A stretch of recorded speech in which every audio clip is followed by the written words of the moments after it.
കടലാക്രമണം രൂക്ഷമായ വാടാനപ്പള്ളിയിലെ വിവിധ പ്രദേശങ്ങളിൽ ജില്ലാ കളക്ടർ ശിഖ സുരേന്ദ്രൻ സന്ദർശനം നടത്തി. കടലാക്രമണം രൂക്ഷമായ വാടാനപ്പള്ളി, പൊക്കാഞ്ചേരി പ്രദേശങ്ങളിൽ ജില്ലാ കളക്ടർ ശിഖ സുരേന്ദ്രൻ സന്ദർശിച്ച് സ്ഥിതിഗതികൾ വിലയിരുത്തി.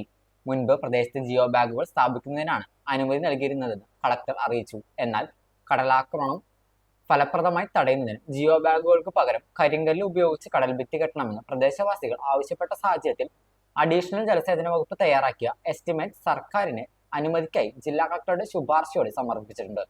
സർക്കാരിൽ നിന്ന് ഫണ്ട് ലഭ്യമാകുന്ന മുറയ്ക്ക് നിർമ്മാണ പ്രവർത്തികൾ ആരംഭിക്കുമെന്ന് ജില്ലാ കളക്ടർ വ്യക്തമാക്കി. പ്രദേശത്ത് ഉപ്പുവെള്ള ഭീഷണി നേരിടുന്നതായി നാട്ടുകാർ കളക്ടറുടെ ശ്രദ്ധയിൽപ്പെടുത്തി.